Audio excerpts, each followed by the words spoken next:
Ambos os artigos dos quais vamos falar exploram especificamente investigação que foi conduzida em indivíduos com diagnóstico de abuso de álcool e ou dependência. O primeiro artigo tem como autor, o principal autor, Kelly, e o título do artigo é simplesmente Espiritualidade na Recuperação. Esta investigação foi baseada em descobertas da Universidade de Harvard, bem como do Centro de Medicina das Dependências do Hospital Geral de Massachusetts.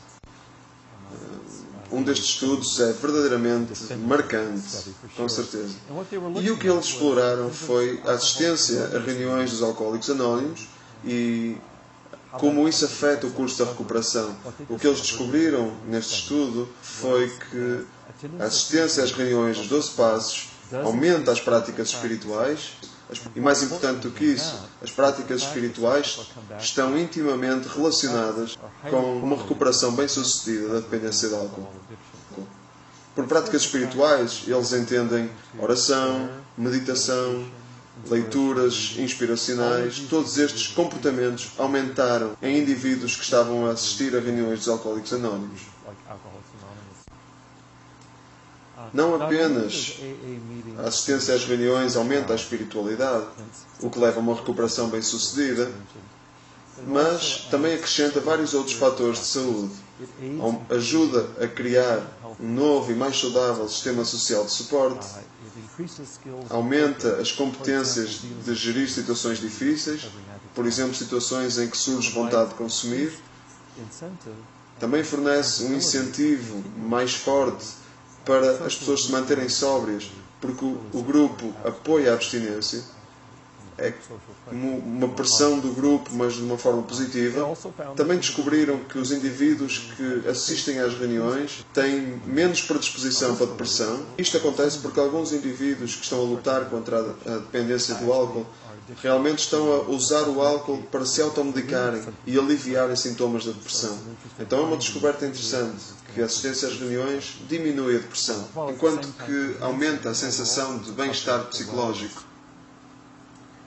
Achei interessante neste artigo que os autores exploram como a utilização aumentada de recursos espirituais leva a um aumento da probabilidade de haver mudanças no nível neurobiológico. Gostava de os remeter para a obra de um neurobiólogo interpessoal, o Daniel Siegel. Temos os livros dele à venda no nosso site.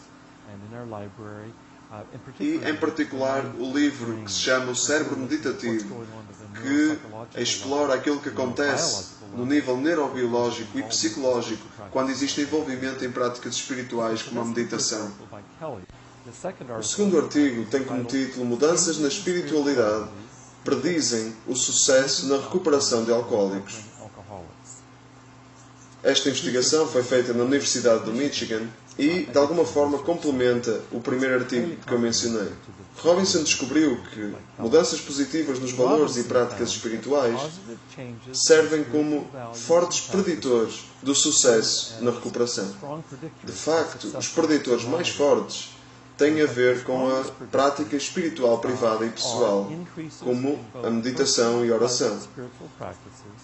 E, muito interessante, outra característica, que é o que os autores se referem como o autoperdão. Então há um foco muito central no papel do autoperdão na recuperação da dependência.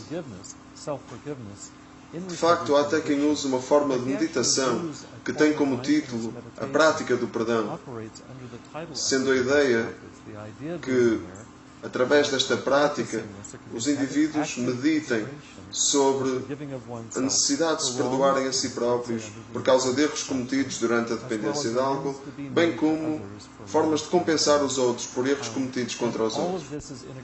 Então, tudo isto tem como centro as práticas espirituais, nomeadamente a meditação, neste caso. Ambos estes estudos exploram um mecanismo central de transformação e de cura na vida dos alcoólicos em recuperação. E esse centro é a espiritualidade.